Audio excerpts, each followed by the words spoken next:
Claude, Bonjour. pourquoi un stage conte et métaphores? Alors pourquoi? Je vais te dire quelque chose, c'est que en lisant un jour le conte Les Mille et une nuits, je ne sais pas si tu connais l'histoire de Scheherazade. Je suis bien placée pour connaître. Ah ben, je m'en doutais, c'est un peu un piège. Et on sait qu'à la fin, finalement, elle arrive à éviter d'être tuée, parce qu'elle a raconté pendant Mille et une nuits le conte au sultan qui, normalement, tuait toutes les femmes, puisqu'il avait été trahi par sa première femme, qu'il avait trompée, et donc il n'avait plus confiance. Et il a rencontré la seule, c'était Scheherazade, et elle savait très bien que, après la nuit de noces, elle serait assassinée. Donc elle s'est mise à raconter un conte. Et il était tellement intéressant que petit à petit, ça a été de plus en plus loin, et finalement, ce sultan qui tuait toutes les femmes, au contraire, les a trouvées merveilleuses.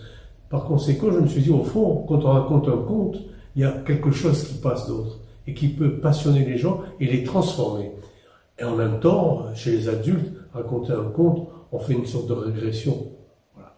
Et à partir de ça, on peut faire des métaphores et autre chose. Est-ce que cet atelier va nous aider à créer les contes? Ah oui, oui, oui. C'est le but. Au départ, il y aura dans cet atelier toute une partie technique, comment fonctionne un conte ou une métaphore, dans la mesure où beaucoup de gens en parlent de métaphore, mais personne n'est capable de me dire ce que c'est et comment on la fabrique.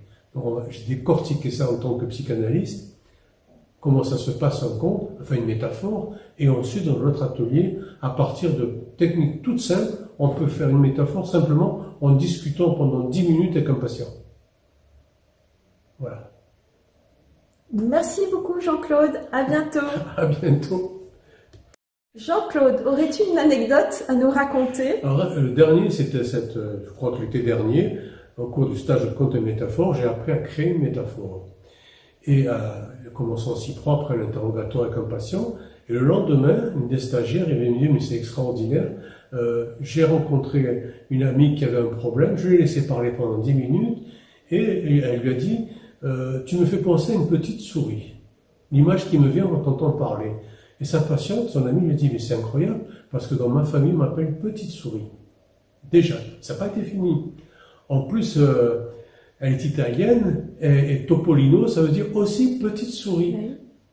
Et voilà. Et cette stagiaire est venue, c'est extraordinaire, parce qu'elle a pu parler. Alors, c'était une jeune femme qui était, enfin, sa patiente, qui était complètement bloquée, elle n'arrivait à rien faire, et là, en parlant de Topolino, elle s'est mise en mouvement, puisque le Topolino, c'est un train en Italie, mais qui veut dire aussi petite souris. Donc, avec un conte tout bête, voilà, tu me ferais penser à une petite souris, elle a pu déclencher quelque chose. Alors que jusqu'à présent, elle n'arrivait pas du tout à avancer. Ça a pris 10 minutes. Il y aurait plein de questions à te poser autour de cela. Est-ce que ça veut dire que tu es en auto-hypnose et que quelque chose d'intuitif te vient en résonance avec l'histoire du patient C'est ce que je fais moi, c'est-à-dire que je me mets en auto-hypnose pendant que mon patient parle. Et lorsque des images ou des sensations apparaissent, je l'arrête. Je dis voilà ce que moi j'ai entendu, ce que j'ai ressenti, ça m'appartient, mais je vais faire une séance avec ça. Et voilà, la métaphore arrive là, c'est mon ressenti.